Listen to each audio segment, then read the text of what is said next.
그러면 아까 말씀하신 그 대법원 판례와 관련해서 질문 하나 드릴게요. 이 부분이 제가 볼 땐 중요할 것 같은데, 판결에 대한 기속력과 기판력의 차이, 지제세교지구에는 어떤 의미가 있을까요, 위원님? 그 지제세교 조합과 평택시를 상대로 일부 조합원들이 소송을 제기한 것에 대해서 여러 가지로 그 평택시에서 지금 행정권을 남용하고 있다는 것이 무슨 얘기냐면은 환지 인가 부여 소송, 거기에서는 대법원에서까지도 인용을 했습니다.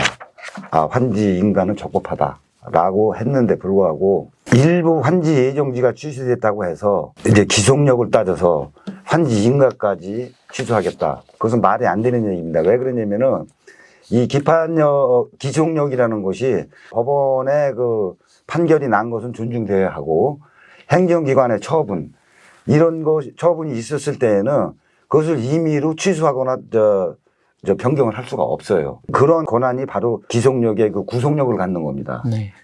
한번 처분한 거에 대해서는 취소할 수 없는 것이.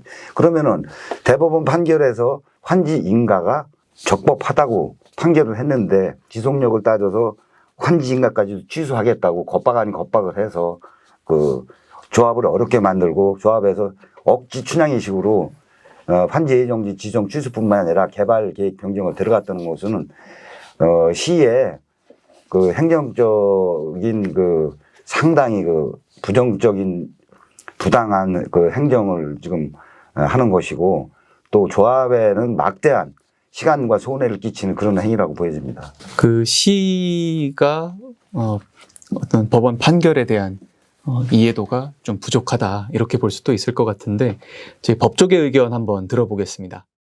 기판력은 판결이 확정되면 같은 사건으로 다시 판결을 받거나 번복할 수 없다는 소송법적인 구속력입니다. 무한히 분쟁이 이어지지 않도록 하고 법정 안정성을 위해서 구속력을 판결에 부여한 것입니다. 기판력은 판결 주문에 한해 인정되고 재판 판결 이후에 추가로 같은 소송을 제기한 경우에 영향을 끼칩니다. 기속력은 법원이나 행정기관이 판결이나 행정처분을 했다면 이를 스스로 취소하거나 변경할 수 없다는 것입니다. 재판을 한 법원이나 행정처분을 하는 행정청, 그리고 관계 행정청만을 구속합니다. 그런데 2심 항소심 판결문에는 지제세교 도시개발사업조합이 2018년 7월 9일 원고들에게 한 별지 3목록 기재 부동산에 관한 환지 예정지 지정 처분을 취소한다고 판결하였습니다. 나머지 항소 부분은 모두 기각되었습니다. 따라서 이 판결의 기판력은 지제세교조합이 일부 조합원들에게 한 96필지 토지에 대해서 환지 예정지 지정 처분을 취소한다는 것에 한하여 미칩니다. 그런데 평택시가 지제세교조합의 전체 토지에 대해서 재환지를 하라고 행정 지도를 하였거나 환지 인가까지 취소할 수 있다고 통보하였다면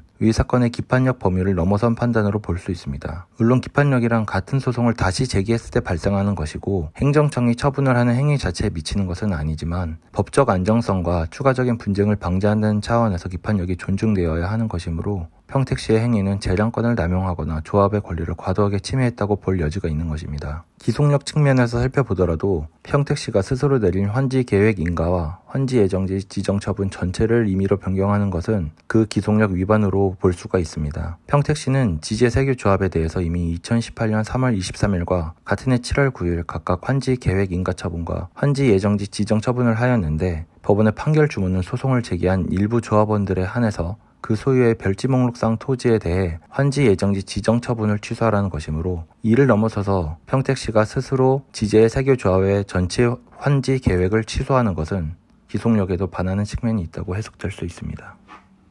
현 조합집행부가 당시 비대위를 만들면서 지금 이제 조합장이 바뀐 상태인데 평택시와 입장이 똑같아요. 취재는 현재 이제 일절 응하지 않고 있고요. 제가 듣기론 공사비가 기존 2,450억 원에서 약 5,400억 원으로 한 3,000억 정도가 늘어난다고 하는데, 현 조합은 사업비 마련에 대한 대책은 있는 건지 궁금합니다.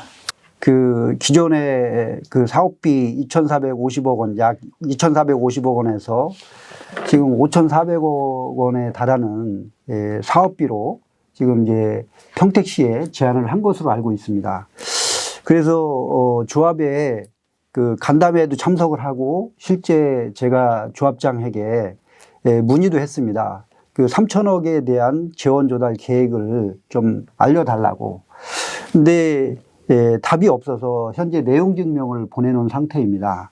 근데 결과적으로는 저 3천억은 어디서 가져올 수 있는 돈은 아니라고 저는 알고 있습니다. 결국은 조합원들한테 부담시킬 수밖에 없는 상황인데도 지금 유동준 조합장은 오히려 이게 평가식이기 때문에 조합원들한테 유리하고 좋은 땅을 줄 수 있다는 얘기를 하면서 조합원들한테 동의를 받고 또 평택시에 그 제안서를 접수한 걸로 알고 있습니다. 저는 이 점에 대해서 상당히 심히 우려와 걱정을 하고 있습니다. 그 3천억의 재원을 조달하려면 결국은 이제 토지로 어쨌든 채비지를 만들어서 팔아서 재원을 조달을 해야 되는데 결국은 그렇다면 조합원들한테 환지주를 토지의 면적이 현저하게 줄어들 것인데 지금 그 내용에 대해서는 조합에서 설명조차 하고 있지 않다는 것이 상당히 문제라고 저는 알고 있습니다. 위원님은 어떻게? 한편으로는 지금 조합에서는 그 늘어난 사업비 3천억 정도에 대해서는 대책이 없습니다. 대책이 없고 그 시행 대행사 신평택 에코밸리한테 받아내려고 하는 것입니다, 지금. 그래서 각종 소송도 제기를 했고, 에코밸리 그 자금이 신탁되어 있는 신탁사에 수익까지도 가압류를 했고, 지금도 또 다른 소송도 하고 있어요. 그래서 그 신평택 에코밸리한테 그 늘어난 사업비를 받아내야 되겠다. 이런 평행선을 가고 있기 때문에 에코밸리하고도 감정적으로 좋지도 않고, 지금 더 이상 어떤 그 늘어난 사업비 3천억에 대해서는 오직 에코밸리가 내야 된다. 그거로 주장하고 있습니다. 그거는 어디에도 근거가 없습니다. 그거는 계약서, 그 업무대행 계약이나 이런 걸 봐도 그 추가 사업비를 에코밸리에서 내야 된다는 것은 없습니다. 참고로 한 말씀 더 드리면 도시개발법과 정관에 의하면 사업비를 마련하기 위한 재원조달 계획을 개발 계획에 포함시키도록 되어 있습니다. 그것은 포괄적인 게 아니라 세부 사업비와 그 사업비를 조달할 수 있는 세부 재원조달 계획을 얘기합니다. 그래서 그 3천억에 대한 어쨌든 근거 있는 재원조달 계획과 사업비에 대해서 명시를 하도록 되어 있는데 평택시가 이 제안서를 받아준 것도 저는 의아하게 생각합니다. 3천억이라는 돈은 기존의 신평택 에코밸리에 5만 1,000평의 일반 채비지와 공공 채비지를 제공하고 총 사업비 2,470억을 받은 것에 대해서 소위 비대위로 활동하는 유동준 조합장을 포함한 비대위로 활동하는 조합원들이 저를 특가법으로 1,800억의 손해를 입혔다고 고소한 사실이 있고 지금 조사 중에 있습니다. 그런데 지금 3천억이라는 추가 사업비를 조달하겠다고 하면서 그런 것들을 확인하지 않고 시가 접수를 받아서 검토하고 있는 것도 저는 좀 이해가 가지 않고요. 어쨌든 이 문제는 좀 더 확인을 하고 조합원들이 피해가 가지 않도록 그 평택시와 또 조합원들 또 여기에 이해관계가 있는 분들이 관심을 가지고 해결을 해 나가야 될 것으로 저는 생각하고 있습니다. 네, 지금 환지 문제가 어떻게 보면 제일 크고 이 밖에 환승센터, 학교 부지, 지하차도 뭐 등등해서 지금 조합이 풀어야 될 숙제가 산더미 같은데 평택시는 어떻게 대응하고 있는 상황인가요? 네, 앞서도 계속해서 말씀을 드렸지만 사실 환지 계획과 인가에 대한 문제는 사실 전혀 없는 상태이고요. 환지 계획은 도지사가 승인한 실시계획 인가에 기해서 환지 계획을 작성하도록 그렇게 돼 있습니다. 이러한 상황에서 저희가 또 그 대법원 판결문까지도 다 제시를 하면서 지금 평택시 행정에 문제가 있다라고 계속 얘기를 하고 있는데도 불구하고 평택시에서는 계속해서 행정소송법을 두둔하고 또 대법원의 판결은 전체 환지를 다시 해야 된다는 처분을 하면서 계속 조합을 어렵게 미궁 속에 빠지도록 그렇게 처분을 하고 있습니다. 상당히 우려스러운 부분이고요. 또한 이제 지금 환승센터 부분과 지하차도 부분도 사실 이미 여러 번 저희들이 그 문제에 대해서 문서 처분을 하고 또 실시계획 및 환지계획 인가를 받을 때 조치계획으로 이미 다 냈던 사항들이에요. 이미 평택시에 다 합니다. 큰 틀에서 보면 우리가 2014년도에 이 2013년 경기도지사가 실시계획 승인한 그런 근거에 의해서 2014년도에 현재의 업무 대행사인 신평택 에코밸리를 공개경쟁 입찰을 통해서 그해 12월에 계약을 체결을 했습니다. 그 내용의 본질은 총 사업비 1,532억을 조달하고 당시에 인가된 5만 7천 평의 채부지를 대물로 제공하도록 하는 계약이었는데 그게 최종적으로 보면 지금 평택시에서 최종적으로 확인해 준 일반 채비지, 공공 채비지를 포함한 19필지 5만 1,000평에 해당되는 것이고 그것을 대물로 제공하고 저희들이 그 사업비를 제공받는 것으로 계약을 체결했고 이것을 갖다가 당시에 2015년도에 소위 비대위로 활동하는 조합원들이 소송을 제기해서 무효로 하는 소송을 제기해서 대법원에서 그 계약은 유효하다라는 판결을 내려준 바 있습니다. 그래서 이미 평택시에도 이 사실을 다 알고 있습니다.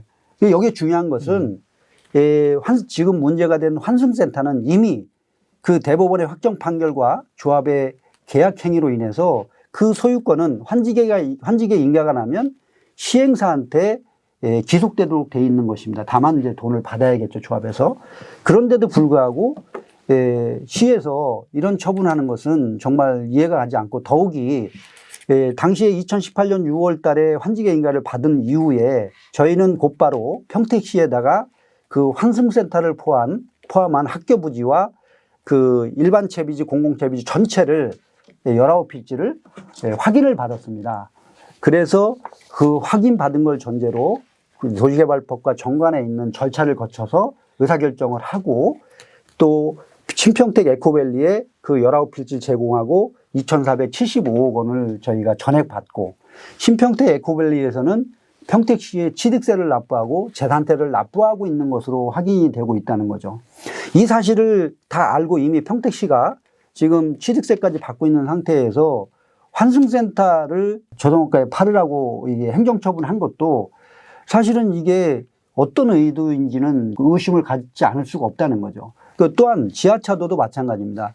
지하차도는 당시 경기도가 행정처분한 결과에 의해서 지제구를 기점으로 안성 톨게이트까지 가는 광역교통망을 수립을 한 것이고요. 이거에 대한 재원 조달을 하는 과정에서 경기도의 행정처분으로 상호 이행각서를 체결한 것이고 거기에 저희 지제세교는 지하차도를 개설하는데 당시에 250억의 사업비가 소요됐었는데 그중에 58%에 해당되는 145억을 내도록 이렇게 상호 이행각서를 체결했습니다. 그런데 당시에 2010년도에 개발계획 고시 도지사가 사업 승인을 내줄 때 이 사업비가 포함이 안 돼 있었어요. 그 이유는 왜 그러냐? 광역교통분담금에서 그걸 감면해 주겠다는 약속을 했기 때문입니다. 그렇다면 결국 여기에서 확인이 되는 거죠. 사업비 최종적으로 사업 승인을 저희한테 내줄 때는 사업비도 어느 정도 세부 계획, 그러니까 인건비 플러스 공사비 이런 것들을 총망라한 사업비에 그 지하차도 공사비가 들어갔어야 되는 건데 경기도가 행정처분을 해놓고 그 사업비가 없다는 얘기는 이 감면을 해주겠다는 것을 뒷받침하는 거거든요.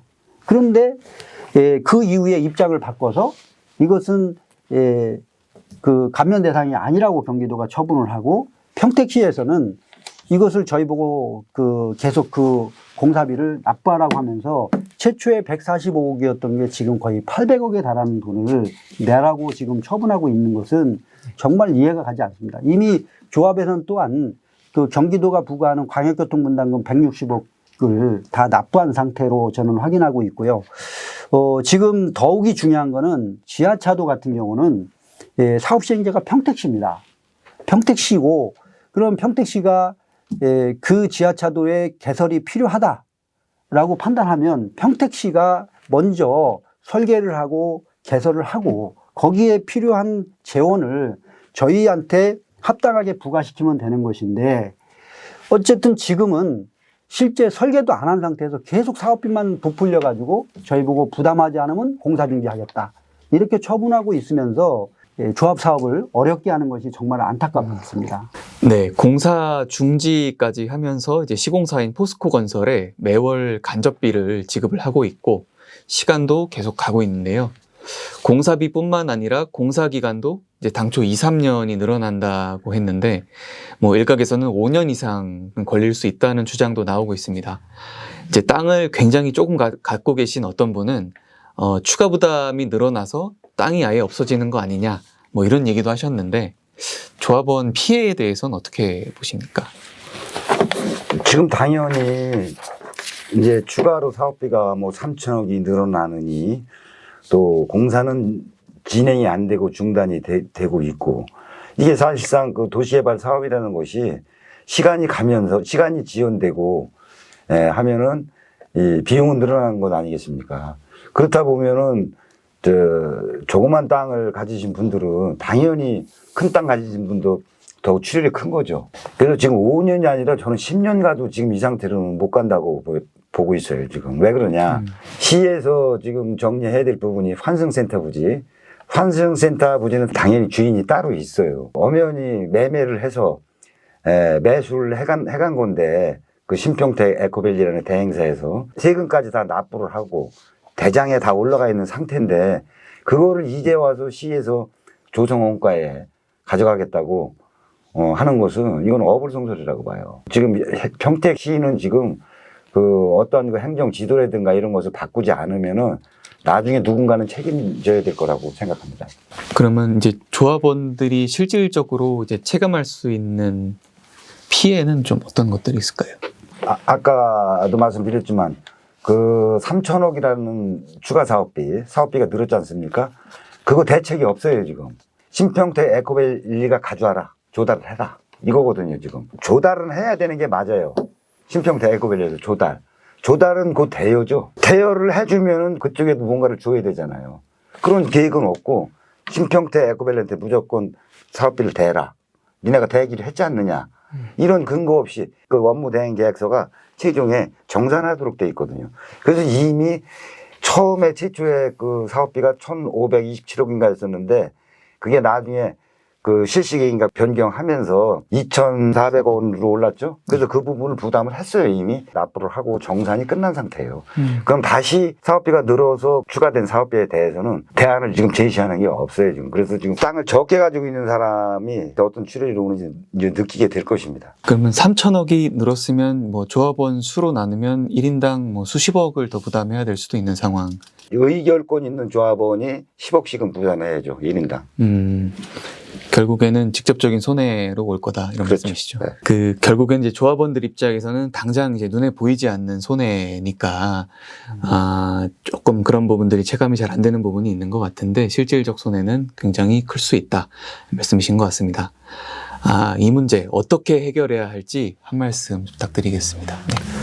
네, 우선 이제 해결점보다는 문제점이 더 큰 것 같아서 그것을 말씀을 좀 드려볼까 합니다. 사실 저희가 그 평택시의 장기발전계획과 도시기본계획에 의해서 지제 역세권 개발 사업을 하게 됐고 2002년도에 평택시가 저희가 제안을 하려고 민간 제안을 하려고 태동을 할 시점에 문서로 처분한 사실이 있습니다. 저희 대책위원회 당시에 대책위원회인데 그 지제 역세권 개발 사업은 환지 방식의 개발 사업이 불가능한 지역이다. 그래서 사용수식 방식으로 계획적인 개발을 해야 되는 지역이라고 처분을 했습니다. 네, 거기에 따라서 평택시의 기본계획과 장기발전계획도 역세권 개발에 부합하는 평택의 랜드마크의 기능을 할 수 있는 도시를 계획적으로 하고자 지금 현재 토지이용 계획을 가지고 그 실시계획인가와 환지계획인가를 받은 상태입니다. 그런데 거기에 소요되는 비용이 거의 한 20여 년 걸렸지만 2,475억 원이 소요가 됐습니다. 근데 현재 지금 이제 2028년 8월에 준공 계획으로 모든 일정이 차질 없이 진행을 했던 이 사업을 처음부터 다시 한다고 하면 모든 그 설계와 인허가를 다시 해야 되는, 즉 기본 설계와 실시 설계를 다시 해야 되고, 그리고 각종 부서 협의를 다 다시 해야 되고 교통, 환경, 에너지, 재해 영향 평가 이런 것들을 교육 환경 평가 등 모든 영향 평가를 다 다시 해서 심의를 받아서 그것을 이제 확정줘야 되는 것이고 그 이후에 환지를 해서 조합원들한테 그 처분을 함으로써 결국은 이제 조합원의 권리가 취득이 될 텐데 여기까지 지금 5년, 3년 얘기하는데 이게 사실상 얼마 걸지는 누구도 장담할 수 없습니다. 더욱이 계속해서 말씀드리지만 3천억 원의 재원을 조달하기 위해서는 상당 금액의 채비지가 필요할 것으로 저는 생각이 듭니다. 그럼 당연히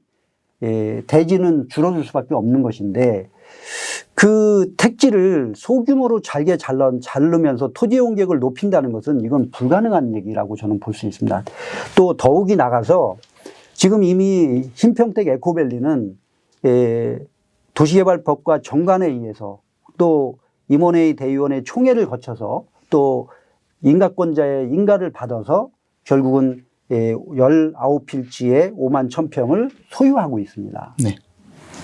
그런데 이 문제를 해결하지 않고 조합에서 일방적으로 계약 해지를 하고 또 채비지 말소 통보를 하고 이 행위를 한다는 것은 결국은 한 발짝도 갈 수 없다는 것이죠.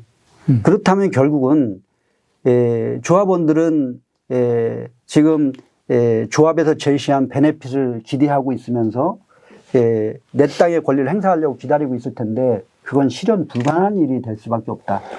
기회비용만 어마어마하게 벌어질 것이라고 저는 생각하고 있습니다. 그래서 이것은 해결책은 다른 게 없습니다. 지금 더 이상 집행부에서 그런 행위를 하지 못하게 하는 것이 해결책이고요.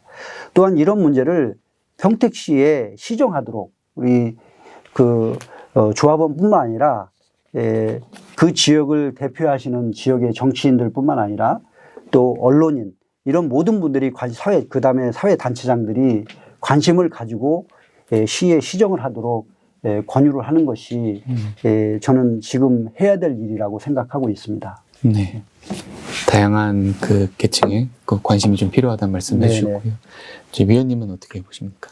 지금 현재 상태로서는 안 보여요. 끝이 안 보여요. 조합하고 시하고의 문제, 사업비를 어떻게 충당할 것인지. 지금 조합원들은 1년 한 6개월 거의 다 돼가는데 지금 조합장 뽑아놓고 조합장의 공약에 지금만 매달려서 지금 믿고 있는 상황인데 지금 돌아가는 상황을 보면은 끝이 안 보입니다, 지금. 그래서 조합과 그 시가 새로운 그 방안을 내세우지 않으면은 이거는 절대 갈 수가 없다라고 생각이 돼요. 현재 방식으로는 절대 저는 갈 수가 없다고 생각이 돼요. 현재 방식이 아니라 완전히 새로운 방식이 네, 개선을 해야 돼요. 네, 좋은 말씀 감사합니다. 오늘 두 분께 소중한 의견 들어봤는데요. 말 많고 탈 많은 이제 지제 새겨지고 문제가 원만하게 해결돼서 현재 철도에 반도체, 수소 경제까지 갈 길 바쁜 평택시 발전을 위한 소중한 계기가 마련됐으면 좋겠습니다. 오늘 나와주신 두 분 모두 감사합니다. 감사합니다. 네, 감사합니다.